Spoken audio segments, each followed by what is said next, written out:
On rit, chauffe-eau.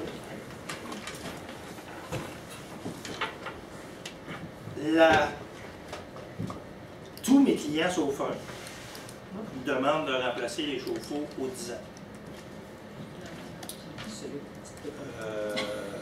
J'en ai un qui tolère jusqu'à 12 ans. Et ça, c'est pas une bonne idée. Non, vraiment. Moi, je parlais avec des plombiers il n'y a pas si longtemps, puis ils me disaient, je commence à remplacer des chauffe-eau qui ont 7-8 ans, qui coulent. Fait que 10 ans, c'est loin d'être trop. Mais bon, c'est leur nombre de souscription. Moi, je ne vais pas me mêler de ça, ça ne me regarde pas. Moi, ils me disent, tu fais des recommandations après 12 ans, je fais des recommandations après 12 ans. Idéalement, c'est quoi? C'est 7 8 ans? Ben, c'est encore 10 ans. Moi, je te dirais, à partir de 8-9 ans, commence à penser de changer, commence à mettre ça sur son budget. Là. Parce que s'il coule pas, il va t'aveugler. Okay. Un chauffe-eau, ça peut couler un petit peu. Puis ça peut carrément déchirer. Parce que le métal est trop corrodé à l'intérieur. Et là, il va se vider 40 ou 60 gallons d'un coup sec. Puis ta valve, vu qu'elle est ouverte, et ton eau va continuer à couler pareil comme si tu ouvrais un robinet dans la maison. Donc, tant que tu ne fermeras pas, tu vas rentrer d'eau, tu vas avoir de l'eau qui va rentrer. Donc, il va couler. Alors, aux 10 ans, c'est vraiment pas trop.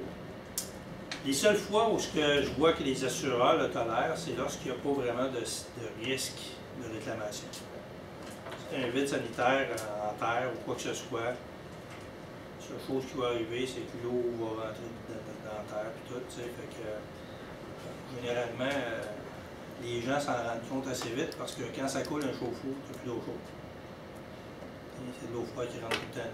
Tu prends ta douche à l'eau froide après 2 jours, là, tu commences à allumer, il y a peut-être un problème en bas. Tu sais, il y a des assureurs qui vont les tolérer plus longtemps, mais qui vont dire, mettons, entre 10 et 12 ans, s'il arrive quelque chose en lien avec ta franchise va être de 5 000, mettons. Oh boy! Tu sais, ta franchise est de 500 sur ton contrat de base, mais pour ce dommage en particulier, on l'augmente à 5 000. J'ai jamais vu ça. Ouais. Nouveau comme ça. Si je me trompe pas... Dans les condos, les franchises sont rendues excessivement élevées. Oui, c'est des Dans les condos, là, c'est plus vite d'un, personne ne touche pas à ça. On peut parler en subroyation en plus, fait que les assureurs ne veulent plus. Non. Non, c'est l'enfer. Donc, chauffe-eau, le remplacement, oui, aux 10 ans, il y a d'autres choses qui sont super importantes à vérifier ou d'avoir sur un chauffe-eau. Donc, un petit bassin de rétention avec un drain. C'est bon. Il faut par contre que ton drain il ait 1,5 pouce de la bonne dimension. Moi, ce que j'ai vu une fois, un autre ingénieux, mon drain, la pâte comme ça, il y a toujours un trou qui est fait exprès pour mettre un tuyau. Là, le gars, il a mis un tuyau de 1,5 pouce, à peu près ça de long. Ben oui. Bravo! Il faut repasser le mur. Surtout 1,5 pouce, réduit. Bonjour la pression. C'est un autre. C'est pas grave, je sais pas c'était qui, mais on va dire. C'est le voilà. Lui, c'est sûr qu'il n'a pas passé sa physique sans il n'a pas compris quelque chose. Okay. Donc, 1,5 pouce, 3 quarts de pouce sur peu importe la longueur. Déjà là, tu fais une restriction solide. Puis il avait mis ça à 1,5 pouce pour aller se brancher au drain. Quel innocent. Pourquoi tu n'as pas continué toute la même longueur? Tu t'es donné du trou. Je ne sais pas. Il y a des affaires, des fois, tu te dis, OK, ça se peut pas. Oui, ça se peut. Fait que ça, c'est important. S'il y a un système de drainage, bien, c'est le fun qu'il soit. D'après moi, il y a en efficace. campagne puis du trafic, il n'a jamais vu ça. Quand trois voies deviennent 2 voies, Ouais, ça c'est soit exact. 30 en montagne. Tellement. Ça. Fait qu'il y a quelque chose qui ne marche pas à quelque part. Bon, un bassin de rétention en dessous d'un chauffe-eau, on s'entend que ça vaut ce que ça vaut. Si vous regardez la grandeur du chauffe-eau versus le bassin, il ne reste plus grand place, mais de l'eau dedans. Je veux dire, Ça va déborder. d'après moi, on remplit ça, puis on est sur le bord que ça. Le ralentissement peut le changer. Ouais, c'est ça. Fait que c'est bon d'en avoir un. Mais on s'entend-tu pour dire qu'il y a tout le monde ici, il n'y a pas grand monde qui vont vérifier le chauffe-eau de temps en temps pour voir s'il coule dans la petite panne. Toi non plus, tu fais pas ça, hein? Karine. Dès ce soir, je vais vérifier. Non, ils viennent d'être changés. Donc, ça, sur un chauffe-eau, ça prend. On va passer ça après. Ça marche, ça devrait marcher. Ça marche. Ça te prend une valve de surpression. Donc, je suis dessus de le chauffe-eau. Vous regardez au centre. Une genre de valve avec un petit clapet là, que tu peux ouvrir ou quoi que ce soit. Ouvrez-le pas. Cette valve-là sert si jamais tes éléments, pour X raison, ton thermostat serait défectueux, tes éléments chaufferaient tout le temps. Ton eau va devenir beaucoup trop chaude. Elle va faire de la pression à l'intérieur de ton réservoir. Je suis endormant que ça. C'est vous qui boyez? Moi? Ouais? Je pense que c'est la première fois que je bois. Je suis bonne. OK. Vous ne connaissez pas, là, mais je suis bonne. C'est une blague, hein, ça me dérange pas. Moi aussi, je bois souvent.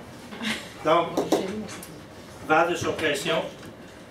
Généralement, ils viennent avec le chauffe-eau. On l'a acheté et l'a installé dessus. Pour X raisons. Il l'enlève. OK. Donc, notre travail à nous, c'est de s'assurer qu'il y en a. Normalement, il devrait y avoir en plus un tuyau qui s'en va jusqu'en bas. Parce que si la valve ouvre, par malheur, pendant que. Parce que souvent, les condos, comme chez vous, c'est finalement, le chauffe-eau est là, puis ta laveuse, ta sécheuse sont là, dans le locker, non? Hein? Ça souvent fait comme qu'il est ça. jamais venu chez nous. Ça a changé depuis sa dernière visite. Ça a changé de Mais souvent, les condos, on voit ça, le chauffe-eau est là, puis la laveuse sécheuse dans un genre de petit locker quelconque. Et vu qu'il n'y a pas beaucoup de place, bien, tout le monde met plein de stock alentour du chauffe-eau, fait que tu ne vois pas s'il coule, là, tant que c'est pas rendu ça, tu déclenché. Donc, si tu passes, puis exemple, il surchauffe pendant que tu es là, puis ta valve elle ouvre, bien, ça se peut que tu te fasses ébouillanter. C'est pour ça que ça prend un petit tuyau qui la dirige jusqu'en bas. Maintenant, vous allez voir ce que ça fait si on n'a pas de valve de surpression sur un chauffe-eau. Non. Vous voulez cliquer sur le lien, là? Oui. Je sais pas, dans un Oui, power. hein. Merci. Si je t'ai fait dessus, oh, ça, là, il y a une annonce avant, je peux pas mettre ça. Hein? Non, c'est ça. Mais je vais y aller.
Ça, c'est un chauffe-eau qui n'a pas de valve de surpression.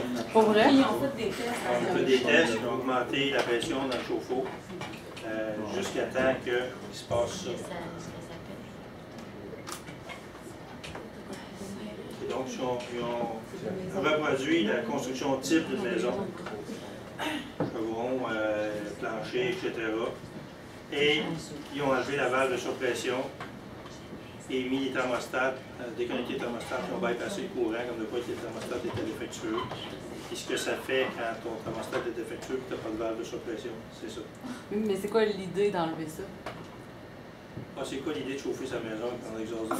Ouais, non, c'est clair, mais ok. Mais la Ça personne va qui pas le faire fait, la c'est pas tête. son objectif. Tu sais, Ouais, c'est ça. mais la personne qui le fait, bien souvent, il faut au courant. OK? Fait que si tu installes toi-même ton chauffe-eau, Tu n'es pas au courant, ou pour une raison quelconque, ta valve à coule un petit peu. Ah, on va l'enlever. On va l'enlever, on va mettre un câble. Ah, ok. OK, ça va régler le problème pour le rebut. Si, on va mettre un câble. Réglé. Merci, bonjour. Mais c'est parce qu'après, Fait que, as-tu eu le temps de voir? Ouais. Quand vous allez avoir accès au lien, vous allez voir, là, ça repasse une autre fois. Je mettrai du son, vous allez voir, c'est super cool. À la télé, pas chez vous. Et c'est pour ça la raison pour laquelle que les chauffe-eau sont généralement situés en dessous des escaliers. Okay. Tu ne dois pas installer un chauffe-eau en dessous d'une chambre à coucher. ben non, parce que si. Donc, tu l'installes en dessous d'un escalier. Ça va décoller pareil. Ça va passer au travers de tout le plancher et l'escalier va suivre avec. Mais tu as moins de chances d'avoir du monde là, À ce moment-là. pendant que ça arrive. Il faudrait être vraiment malchanceux. Là. Mais c'est ça qui arrive si tu, pour X raison, tu as une idée de génie parce que tu as mal à la couche, ça peut arriver. Puis tu dis, regarde, on va fermer l'eau, on va enlever la valve, on va mettre un câble, merci bonjour. Donc notre travail à nous, c'est de s'assurer que les valves de sortie sur les chauffe-eau. Oui, ça doit se remplacer, une valve de sûreté. Absolument. Oh, oui, c'est super facile à remplacer. Là. Je veux dire, regarde, ça ne prend pas la tête du pompier de l'autre. Là. Ils sont pas rendus des antibéliers, c'est obligatoire. Pardon? On n'est pas rendus des antibéliers obligatoires aussi. Oui. Oui, mais là, on ne va pas embarquer là-dedans parce qu'on finirait plus. C'est pour la contamination du système d'aqueduc, tout ça. Des systèmes, des valves anti-retour, des clapes anti-retour, tout ça, puis pour les béliers, tout ça, puis etc. Là. Mais on va manquer de temps. Plomberie acier galvanisé, ça, je veux avoir le temps de vous en parler. Vous allez voir ça peut-être encore, sûrement encore, des vieilles maisons. Chez nous, c'est simple. La seule recommandation, c'est comme les fusibles, c'est de remplacer ça. Donc, l'acier galvanisé, je fais ça d'une façon plus grosse. Mettons un tuyau qui mesure 1,5 pouce, par exemple. Qui avait 1,5 pouce un petit peu moins qu'1,5 pouce à l'intérieur.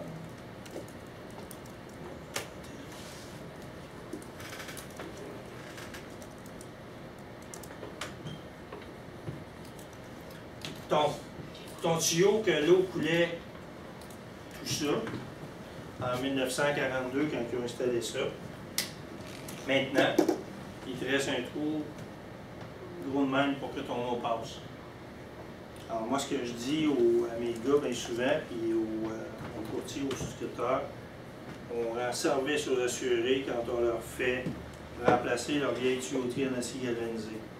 Parce que le jour au lendemain, la madame elle va se rendre compte qu'elle a de la pression et qu'elle est capable de se rincer les cheveux comme du monde. Elle n'est pas obligée de les tenir à la longueur qu'elle est moins baisée. Elle peut les avoir comme une Karine parce qu'elle est capable de les rincer. Fait que, puis, si ça ne coule pas déjà, je t'avais le c'est fini.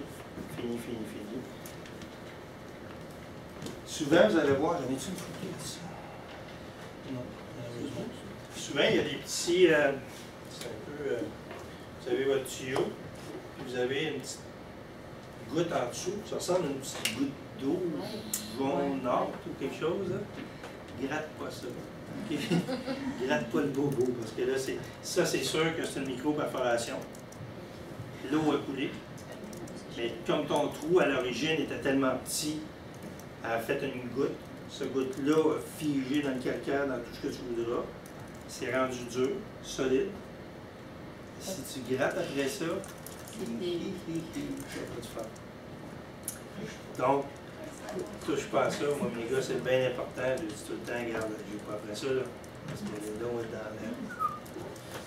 Donc, touche pas à ça jamais. Appelle le plombier, puis il est temps que tu fais changer tes tuyaux. Tout.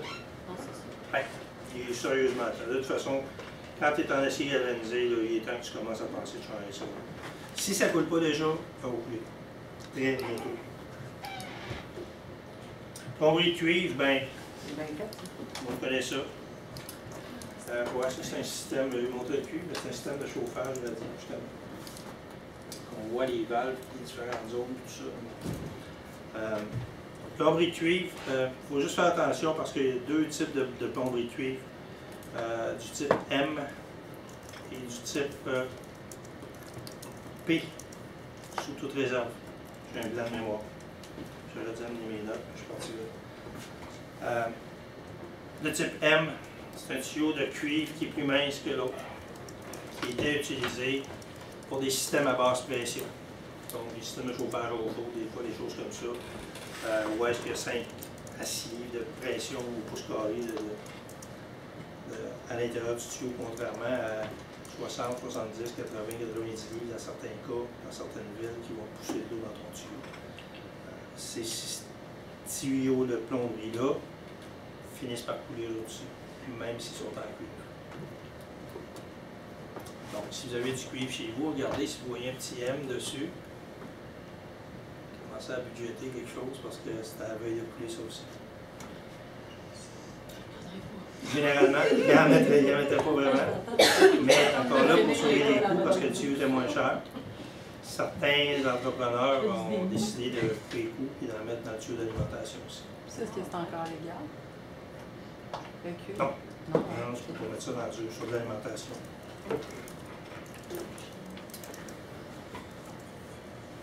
Polybutylène, poly-B. Plomberie flexible. Une autre merveille du monde. Quand je vous disais tantôt que moi j'apprends à attendre que ça prenne plusieurs années avant de dire que quelque chose est bon. Poly-B, c'est arrivé fin 80. Environ, fin des années 80 jusqu'à, je vous dirais, 94. C'est quand même assez populaire. Produit tuyau de plastique fait à base de pétrole, fabriqué par Shell. Aux États-Unis, il y a eu des centaines de milliers de réclamations avec ça. Donc, le tuyau se désengage à l'intérieur à cause des produits chimiques qu'on met dans les usines de filtration. Et souvent, au raccord, où est-ce que les bagues, ça coulait là. Au Canada, pour quelle raison, je ne sais pas, on n'a pas eu de réclamation avec ça. Peut-être qu'on met moins de produits chimiques dans nos eaux. Peut-être que notre pression d'eau est moins forte aussi. Je ne sais pas. Oui, je ne sais pas. Je sais qu'en Floride, il y en a qui, il y a des villes qui roulent à 110 livres de pression. C'est beaucoup trop pointu comme ça. Ça, c'est ça. Okay. Donc, nous, on fait quand même une recommandation de faire vérifier cette plomberie-là. Certains assureurs vont passer par-dessus parce que ça n'a pas vraiment été un gros problème. Encore. Il n'y a rien qui dit que dans 2, 3, 4, 5, 10 ans, ça ne se mettra pas à couler de partout parce que le tuyau, il s'est juste désagrégé plus lentement parce qu'on a moins de produits chimiques. Ça se peut. Je sais pas. Pour tout de suite, vous voyez du poly-B, là aussi, tirer sa petite chaîne, allumer la lumière, ça peut être une source de problème, ça peut être quelque chose qu'il faut que vous considériez dans votre prime ou dans vos affaires. Kitech. Kitech, si vous aimez mieux. Pardon? Ça a été fabriqué par Ipex, une autre division de Shell.